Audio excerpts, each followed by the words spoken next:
Y'all know I really don't like David Pakman. I really don't. And to be honest with you, I'd extend the same invitation to debate me over the merits of Tulsi Gabbard, over the merits of her campaign, and much more specifically, over the merits of the clear lies and smears that David himself has pushed to his somewhat large audience. But I know he won't take the invitation because, well, David's a punk ass. Let's be honest. And he exemplified that in this clip I'm about to show you. Now, I don't want to show you the entire clip, but I want to show you the last 2 minutes of it because it is the most important part. So clearly somebody who probably watches this show, his name is Andre, called in to debate David, basically. Not debate him, but educate him on Tulsi. And ask him very straight up, hey, do you think you might have been a little wrong on writing her off so early? Clearly because not only did he quote unquote write her off, but he spent a significant amount of time smearing her. So when you hear the justification he supposedly has for writing her off as a candidate, it doesn't really match up with how he behaved in the beginning of the election cycle. Take a look at this clip. Tulsi Gabbard has been clear on her position and also her foreign policy, anti-regime change, and all those things. So do you think you came to your conclusion to write her off a little too early? No, I don't think so.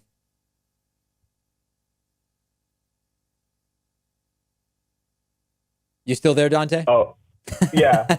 Listen, I don't think I did. And right now, I have to admit, this may be the wrong thing to do, but there is this group of 2020 candidates who seem unable to get beyond 1%. They're polling between 0 and 1%.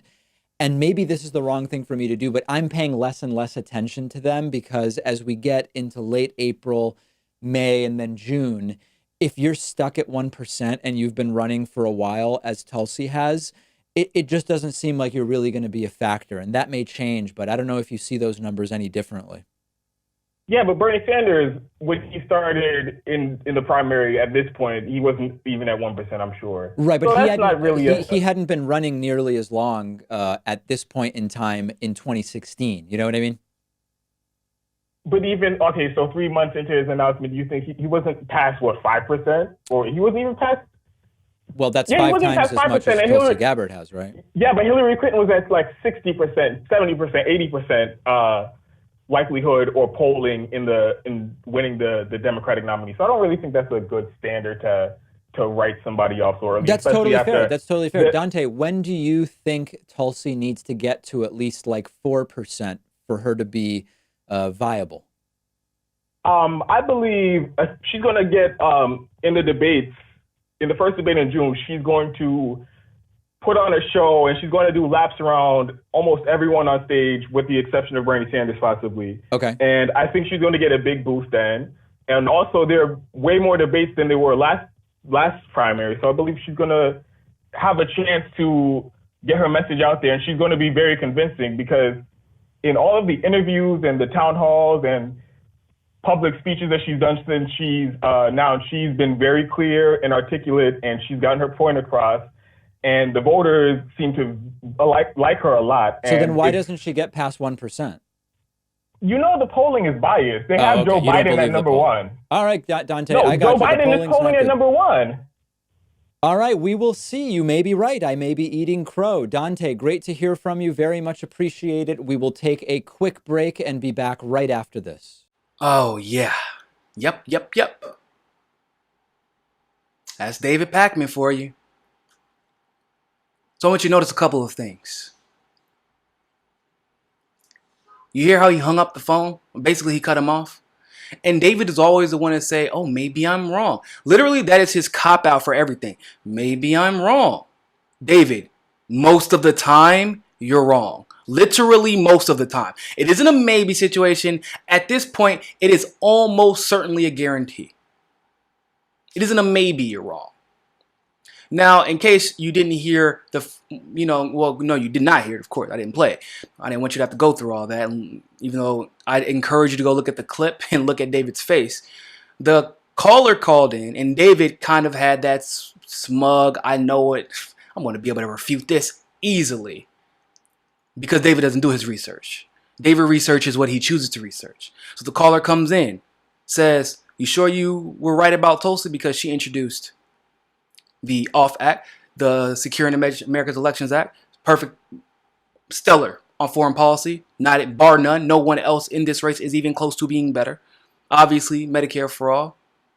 And he even goes into detail about how some of these smears persisted.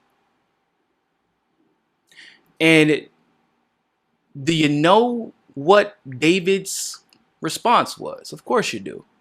Oh, after all the time you spent smearing her over the last 2 months, now your response is, oh, well, she's 1% of the polls. First of all, David, even if the poll was legitimate, do you think that you and the neoliberal media smearing her daily with attacks that literally no other candidate is having to deal with? Now, with Bernie in 2016, that was a unique situation because he was either not being covered or he was being smeared in some ways. The understanding of his policies were usually what were under attack, right? They would try to mislead us with Medicare for all. They would try to mislead us with the prospects of public college being free.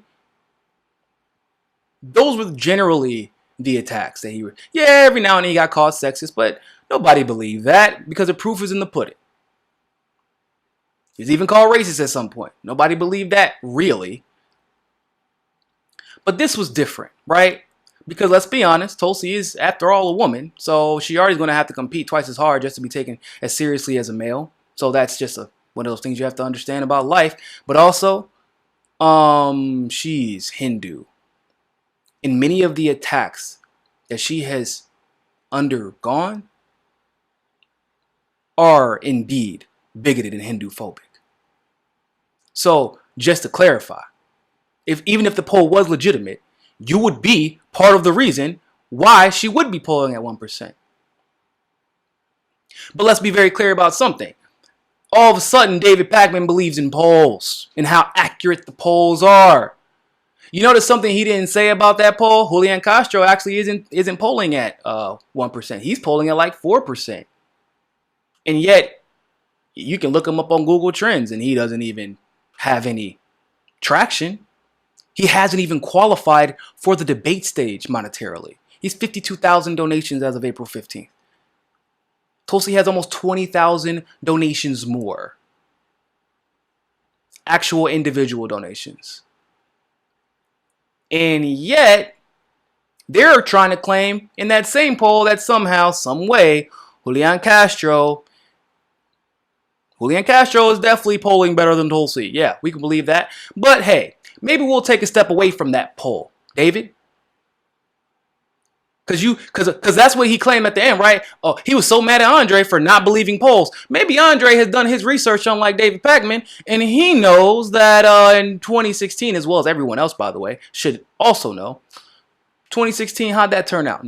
Hillary Clinton had a 99% chance of winning. 99%. She believed that it was all but a walk-off home run. The party believed that it was all but a walk-off home run. How did that turn out? Who's the president again? Oh, yeah, that's right. I forgot. Really? I mean, remember what they said about Bernie? And then, of course, Andre, once again, must watch this show. Man brought up some brilliant points.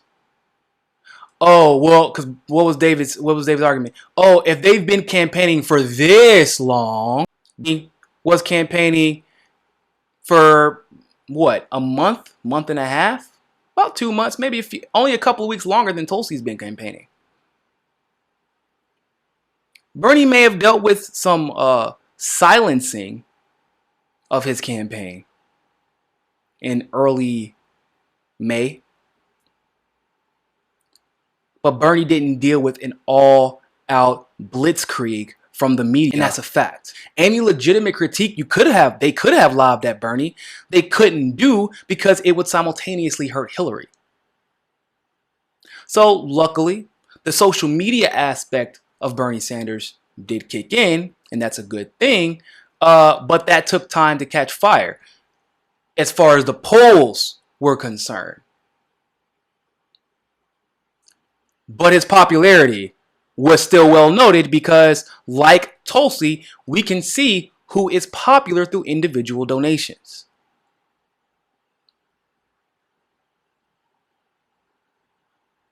And also like Tulsi, Bernie next month had between 2 and 5% of the vote and a 2 to 5% chance of winning with the 4% margin of error.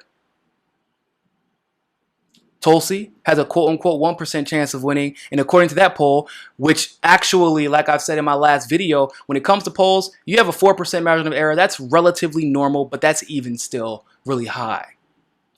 For a national poll, and this is the poll that David is referring to, for a national poll asking only a little bit above 300 people, you truly believe that is representative of what's actually happening, David?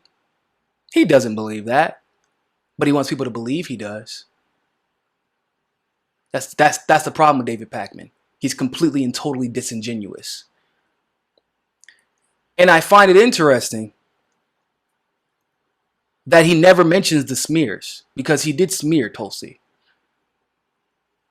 over and over again. Multiple times. Caught in his lies. He repeated that smear about Modi and Hindu nationalists. Like, what kills me about the smear about Modi is that anybody who hasn't connected the fact that some people even say, and they're actually they're asking the question in good faith. So I'm not mad at them. I'm mad at people like David Pakman who make assertions like what they're making with Modi. Oh, well, you know, Tulsi has been known to talk to Hindu nationalists. Has he ever said anything about Kamala Harris and Modi and the literal love affair that Kamala has with Modi? She loves Modi. Kamala is actually Indian. Kamala has closer ties to India than only in reference to her, Modi also being Hindu. Isn't that convenient? Isn't that just convenient? Now I ask you this.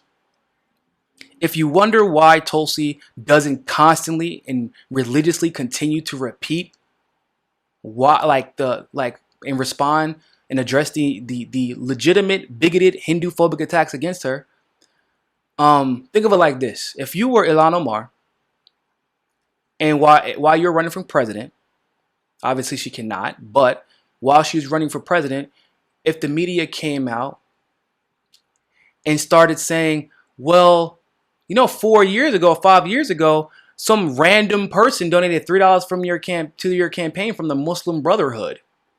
Do you support the Muslim Brotherhood? Because we saw you with the picture with another Muslim. Do you hear how ridiculous that sounds? And here's what's even crazier. Tulsi is on the Foreign Affairs Committee. She's on the Foreign Affairs Committee. It was literally her job to visit Modi and the opposition, which she did, by the way. It was actually her job to visit Assad and the opposition, the real opposition, by the way. Not the opposition propped up by the United States, but the real opposition. That was her job. In all the other countries that she's visited, which there have been several, because it was literally, once again, her job. A fact that most people, like David, conveniently like to leave out. But once again, this guy Andre clearly did his research. The truth of the matter is, I've told people this time and time and time again. I have seen this story. I know how it ends. Keep believing the polls. Bernie had like a 15 to 20% chance of winning Iowa, ends up with 50% of the votes, and took off from there. After one debate, Bernie went from being relatively unknown to the most Googled candidate in both parties.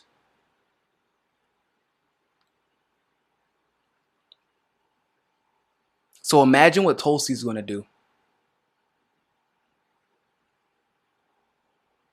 I mean, you want to keep playing stupid, but of course, this is David. He won't admit it. Just like he wouldn't admit he was wrong about Russiagate. That boy doubled down. He doubled down so bad. But when has David ever admitted he was wrong? And it's like the guy in the video says. He's okay with Joe. The poll says Joe Biden is leading or was leading at some point. And David believes that because the polls have always been so correct about Joe Biden's candidacy, which is why he's been president so many times. He's basically FDR of losing. Booyah in your face. What's up? In all seriousness, David does support Elizabeth Warren. Elizabeth Warren's backtrack on Medicare for All. Elizabeth Warren has supported every single war that we have been engaged in. She's okay on some finance stuff. Finance stuff, being okay on it, does not make a president. But David hasn't backed off. As a matter of fact, have you ever heard David critique Elizabeth Warren in any significant fashion? Like he has religiously Tulsi Gabbard? But when you have to get condescending like that, when you have to be rude, when you have to hang up on the caller, that should be a big clue for everyone that Team Tulsi is winning and we're getting under their skin. And much love to the Bernie supporters who have come out and are like, no, you're not going to sit here and treat Tulsi like this. Because we remember what she did and we know who she is. So I got show a lot of love to them because they haven't. I believe the original link was sent to me by a Bernie supporter because they couldn't stand the way that David was treating Tulsi in this particular video, and the caller, he was rude to the caller, but he was rude because he was wrong. He didn't address a single point. Because when you have a candidate that isn't polling well, that's what we did with Bernie. Bernie, when I first started working for Bernie Sanders, I had no idea who the hell he was. I saw his policies though. I said, yo, I know he isn't polling well now, but he needs to be because these policies are dope. That's how I feel about Tulsi. If you've listened to her platform, objectively, she is competition for first place for the most progressive policies. And so, I don't know. That's where I guess my job and David's differ. He just reflects what he believes to be public opinion. And our job is to persuade public opinion by telling the truth and allowing you all to make educated decisions about your future rather than reflecting and regurgitating the talking points of the mainstream because of either a nefarious agenda or intellectual laziness. Either one probably applies to David. So, with that being said, people, I would love to know what you think. Leave your thoughts and your comments in the description below. And remember, more than anything else, find your balance. Peace. Thanks for watching that segment of Mika Says Sukasa. Don't forget to join us on Roku and catch our Roku exclusives. Also, help us reach our goal of 500 patrons on Patreon. You can also follow us on Twitter, Facebook, and JustNForm.com. But more than anything else, always remember, find your balance. Peace.